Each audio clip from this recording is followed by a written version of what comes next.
ശ്രീരാമ ജന്മഭൂമി തീർത്ഥക്ഷേത്രത്തിലെ പ്രാണപ്രതിഷ്ഠാ വാർഷികാഘോഷങ്ങൾ ജനുവരി 11 തുടങ്ങുമെന്ന് തീർത്ഥക്ഷേത്ര trust general secretary Champat Rai. ഭാരതീയ പാരമ്പര്യമനുസരിച്ചാണ് പ്രാണപ്രതിഷ്ഠാ വാർഷികത്തിന്റെ തീയതി കണക്കാക്കുന്നത്.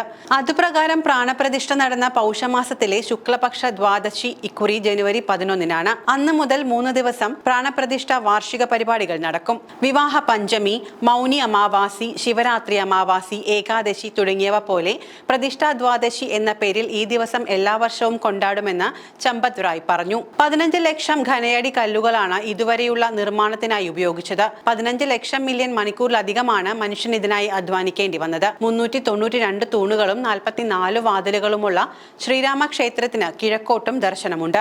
പ്രധാന സിംഹദ്വാറിൽ 32 പടികളുണ്ട്. ശ്രീരാമ ക്ഷേത്രാങ്കണത്തിൽ പൂർത്തിയാകുന്ന 18ാമത്തെ ക്ഷേത്രങ്ങളുടെ പ്രാണപ്രതിഷ്ഠാ കർമ്മം അതിനു മുൻപ് പൂർത്തിയാകും. നൃത്തമണ്ഡപം, രംഗമണ്ഡപം, സഭാമണ്ഡപം, പ്രാർത്ഥനാ മണ്ഡപം, കീർത്തന മണ്ഡപം എന്നിങ്ങനെ 5 മണ്ഡപങ്ങളാണ് രാമക്ഷേത്ര സഭാങ്കണത്തിൽ ഒരുങ്ങുന്നത്. ക്ഷേത്രത്തോട് ചേർന്ന് സീതാകൂപ് എന്ന പേരിൽ കിണറുമുണ്ട്. ലക്ഷക്കണക്കിന് തീർത്ഥാടകരുടെ തിരക്കുകൾക്കിടയിലും അതീവ ശ്രദ്ധയോടും ജാഗ്രതയോടുകൂടിയുമാണ് നിർമ്മാണ പ്രവർത്തനങ്ങൾ നടക്കുന്നതെന്ന് സെക്രട്ടറി ചമ്പത് റായ് പറഞ്ഞു.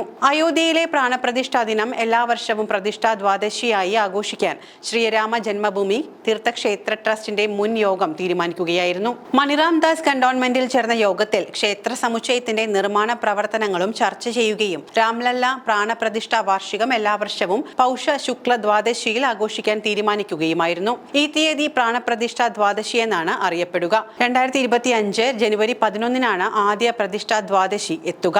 രാമക്ഷേത്ര നഗരിയിലെ പാസഞ്ചർ സർവീസ് സെന്ററിന് സമീപം 3000 ചതുരശ്ര മീറ്റർ വിസ്തൃതിയിൽ ഡൽഹി അപ്പോളോ ഹോസ്പിറ്റൽസ് അത്യാധുനിക ആരോഗ്യ പരിരക്ഷാ സംവിധാനം വികസിപ്പിക്കും.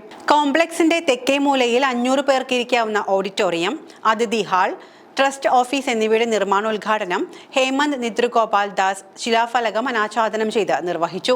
തീർത്ഥാടകർക്ക് തണലൊരുക്കുന്നതിന് ക്ഷേത്ര പരിസരത്ത് താൽക്കാലിക ജർമ്മൻ ഹാങ്കറുകൾ സ്ഥാപിച്ചു. സപ്തമണ്ഡപ ക്ഷേത്രം മാർച്ചിലും ശേഷാവതാര ക്ഷേത്രം ഓഗസ്റ്റിലും ക്ഷേത്രത്തിന്റെ പുറംമതിൽ ഒക്ടോബറിലും പൂർത്തിയാകുമെന്നും യോഗം അറിയിച്ചു.